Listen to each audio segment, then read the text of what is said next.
ओम नमः शिवाय। नमस्कार। मैं आनंद झा आपको वेद से विज्ञान चैनल पर स्वागत करता हूं। आज मैं एक सनातन धर्म से संबंधित विषय लेकर उपस्थित हुए हैं। बहुत सारे लोग को सनातन धर्म के विषय में विभिन्न किस्म का तर्क है। तर्क तो नहीं कहा जा सकता, कुतर्क है। आज मैं आपको बताऊंगा कि सनातन धर्म ऐसा धर्म है, वास्तव में दुनिया में कोई धर्म नहीं है। होगा भी कैसे? क्योंकि मानव सभ्यता के प्रादुर्भाव जब से पृथ्वी पर है तब से अगर कोई धर्म है तो सनातन धर्म है। और वो कोई ऐसा धर्म नहीं जिसको 2500 वर्ष से पहले का इतिहास हो। मैं दावे के साथ कह सकता हूँ जितने भी धर्म हैं 2500 वर्ष के बाद उत्पन्न हुआ धर्म है, अर्थात किसी ने उस धर्म को बनाया है। हाँ, ये मैं जान सकता हूँ, ये मैं कह सकता हूँ, मैं मान सकता हूँ कि जो बनाने वाले जो लोग थे वो तो निश्चित सनातनी ही रहे होंगे। हाँ, धर्म के सनातन धर्म के भी बारे में जानते रहे होंगे, इसमें कोई दो राय नहीं। क्योंकि हर धर्म में एक रास्ता बनाया गया है। वो रास्ता सनातन धर्म के किसी न किसी बिंदु से ही उठाया गया है, लिया गया है। चाहे धर्म जो भी हो, आधार उस धर्म के आधार जो है सनातन धर्म से ही लिया गया हो। चाहे वो आधार किसी पुराण से लिया गया होगा या किसी मीमांसा, किसी वेद इत्यादि कोई न कोई ग्रंथ से लिया गया जरूर है।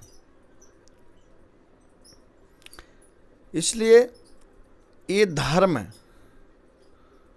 कमज़ोर, खराब तो कह ही नहीं सकते। ऐसा धर्म तो कोई हो ही नहीं सकता। प्रजातांत्रिक धर्म है और वो धर्म में है जो धर्म के मुखिया है, अर्थात जो धर्म के प्रमुख लोग हैं, जैसे पादरी हो गए,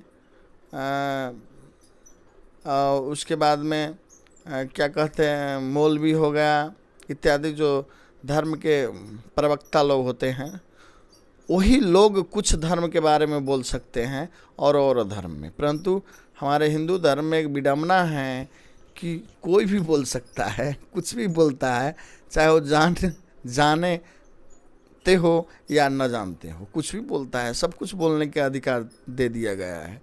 इसमें कोई अधिकारी पुरुष है ही नहीं जो किसी को कहा जाए। हर कोई बोलता है इस धर्म के बारे में। इसलिए कोई कहीं से, कोई कहीं से, कोई बात।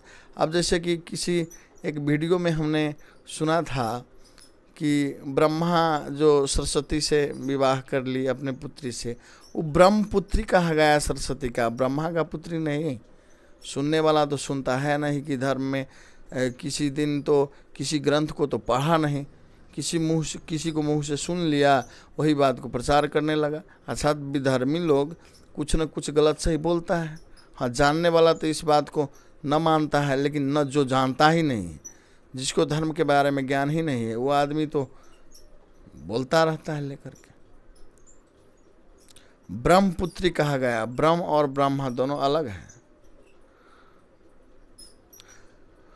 तो ऐसा बहुत सारा कुतर्क जो है सुनने को मिलता है। परंतु मैं आपको किसी धर्म को विरोध में मैंने नहीं बोल रहा हूँ। चाहे मेरा किसी धर्म से विरोध है, ऐसी बात भी नहीं है। मैं हर धर्म को सनातन के ही एक अंश मानता हूँ, इसलिए मेरा हर धर्म से प्रेम है।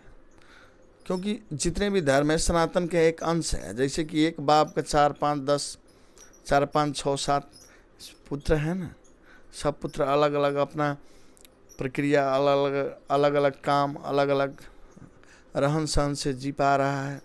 कोई किसी से मतभेद, कोई किसी से बैर करेगा तो वाजिब नहीं है, अच्छा नहीं है। ऐसा ही सनातन धर्म के ही संतान सब धर्म है।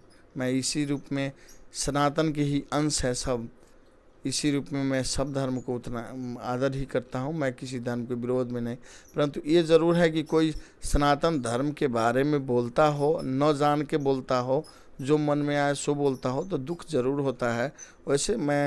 वैसे लोगों को मैं कहना चाहता हूँ कि शायद आप जानते नहीं इस धर्म के बारे में, अगर ठीक से जान लेंगे, पढ़ लेंगे, बूझ लेंगे, तो शायद आपके मुंह से ऐसा बात निकल ही नहीं सकता।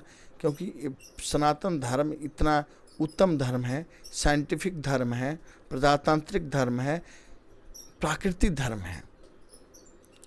आप देखते होंगे प्राकृतिक रूप से जो है इसके साल महीना टोटली प्राकृति है।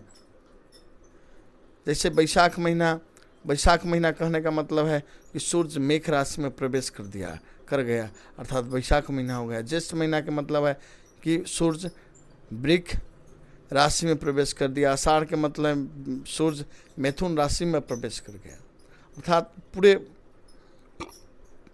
मास जो है ब्रह्मांड के सूर्य के गति द्वारा ही मास का निर्माण किया गया है। वैसा ही चंद्रमास में भी जो नक्षत्र सब होते हैं, सारे नक्षत्र ब्रह्मांड के चंद्रमा के गतिविधि से ही जो है चंद्रमास बनाया गया है। अर्थात पूरे ब्रह्मांड के गतिविधियों द्वारा जो है इसके हर व्यवस्था आपको सनातन धर्म का है। पूर्ण वैज्ञानिक धर्म है। किस दिन चंद्रमा को कितना भाग पृथ्वी से दिखाई देता है, उस हिसाब से मास को रखा गया है, मास के नाम रखा गया है और तिथि के नाम रखा गया है। वैसा ही किस समय से किस समय तक सूर्य कौन सा राशि में है, उस राशि अनुसार आपको मास के नाम रखा गया है। ग्रह के अनुसार आपको दिन के नाम रखा गया है। तो ऐसा इसका मतलब है कि जो इस धर्म को बनाया और व्यवस्था को बनाया, वो ऐसे लोग थे जो शायद ब्रह्मांड के बारे में बहुत सारे जानकारी रखे हुए थे, इसलिए ऐसा वो निर्माण कर पाए, ऐसा जो है संस्कृति बना पाए। परंतु ऐसे लोगों को भी विरोध में बोल देते, न जान के बोलते, कुछ भी नहीं जान रहे फिर भी बोलते हैं। सच की बात है, वो लोग जो वेद दिया, वेद से आप जो आज मेडिकल इलाज कर पा रहे हैं, योग कर पा रहे हैं, टोटली वेद का अंश है। टोटली वेद का द्वारा जो है इसको प्रादुर्भाव हुआ है। अगर इधर आकर के 100-150 वर्ष पहले से एलोपैथ की व्यवस्था हुआ है, इससे पहले तो दुनिया था, दुनिया में रोग भी था, परंतु दवा कौन सा था? तो आयुर्वेद था, नहीं तो हेमोपैथ था। आज भी एलोपैथ तो दवा जरूर है, परंतु उसको बनाने का विधि क्या है? किसी न किसी बिरवा से ही एलोपैथ के भी दवा बनता है। अगर कोई बिरवा के लिक्विड न लेकर के, कोई बिरवा के प्रयोग न करके कोई दवा तो बना दे, संभव नहीं है। इसलिए जितने भी आज हम लोग एलोपैथ चाहे हेमोपैथ चाहे आयुर्वेद जितने भी देख रहे हैं, वो सब पहले से ही उल्लेखित किया गया है, शास्त्र है, उसको अपने अपने हिसाब से परिभाषित कर दिया जा रहा है। जैसे अभी जो है संस्कृत के उल्था हिंदी में कर दिया जा रहा है, इंग्लिश में कर दिया जा रहा है। इसका मतलब ये नहीं ना कि इंग्लिश में ही पहले से ही था, नहीं, संस्कृत के उल्था कर दिया किसी विद्वान ने। वैसा ही आपको वेद के उल्था और किसी प्रकृति तो ही है, और उसको जो है किसी रूप में परिवर्तन कर करके हमारे सामने रख दिया गया है मात्र। इसलिए ये जो धर्म है पूर्ण साइंटिफिक धर्म है, और मैं दावा के साथ कह सकता हूँ कि ऐसा कोई धर्म हो ही नहीं सकता। इतना मानव के लिए उपयोगी धर्म हो ही नहीं सकता। ये धर्म पूर्ण प्रजातांत्रिक है।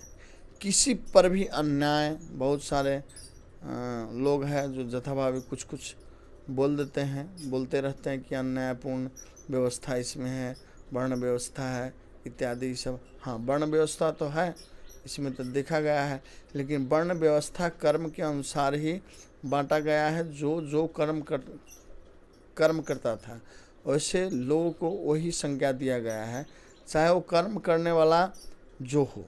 पहले जन्मे जात नहीं था, कर्मे जात था। महाभारत काल तक ले इतिहास है कि कर्मे जात था। जो जो कर्म करता था उसको उस हिसाब से उसके नाम से बुलाया जाता था। अरे ब्राह्मण है, क्षत्रिय का कर्म करता था तो उसको क्षत्रिय नाम दे दिया जाता था।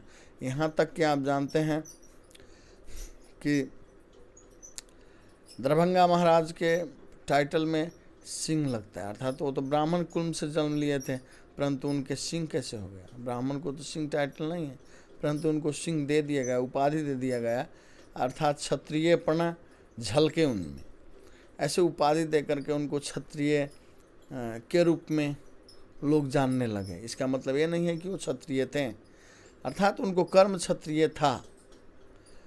कोई ब्राह्मण है जो दासत्व के काम कर रहा है तो उदास है यानी शूद्र है। यानी कर्म के प्रधानता पहले दिया गया था, उस समय में ये वर्ण व्यवस्था किया गया। जन्मे जात नहीं था, कर्मे जात था। आज जन्मे जात है, जो जन्म है वही जात है। तो ये व्यवस्था संविधान ने किया है, हमारे सनातन धर्म के ग्रंथों ने नहीं किया। संविधान ने किया है कि जो जात में जन्म लिया है, जिसको बेटा है वही जात रहेगा। पहले ऐसा व्यवस्था नहीं था, हमारा धर्म प्रजातांत्रिक था, अर्थात जो भी जात में जन्म लिया हो, परंतु ब्राह्मण के कर्म करने लगा तो ब्राह्मण संज्ञा दे दिया गया। जैसे कि आप इतिहास पलटा कर देखिएगा तो विश्वामित्र जो क्षत्रिय थे परंतु ब्रह्म ऋषि कहा गया। क्यों? वाल्मीकि उनको महर्षि कहा गया। क्यों? अर्थात वो जन्म में व्यवस्था नहीं था, कर्म में व्यवस्था था। ये संविधान ने कर दिया कि नहीं, जो जात में जन्म लिया है वही जात रहेगा, जो जात के संतान है वही जात रहेगा। यहाँ आकर के हमारे संविधान में ऐसा व्यवस्था किया गया, परंतु हिंदू धर्म के किसी शास्त्र में ऐसा व्यवस्था नहीं किया गया है। लेकिन अन्यास लोग हमारे धर्म के ग्रंथ के ही दोषी बताते हैं, ये गलत है।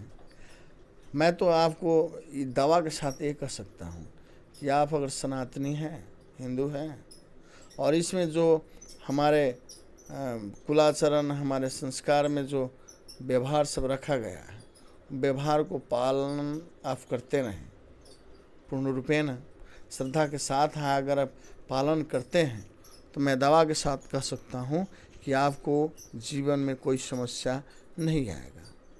हाँ, छोटा मोटा समस्या कोई बात नहीं, लेकिन बड़ा कोई ऐसा असहनीय समस्या आपको जीवन में नहीं होगा, ये गारंटी है।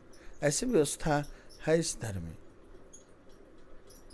तो ठीक है, हम पुनः किसी ऐसे जो वेद से, आज विज्ञान में वेद से ही विज्ञान लाया गया है, विज्ञान में आप देखने को मिला है, वो कहीं ना कहीं वेद में आ चुका है, इस बात के प्रमाण लेकर उपस्थित होंगे। तब तक के लिए नमस्कार। ओम नमः शिवाय।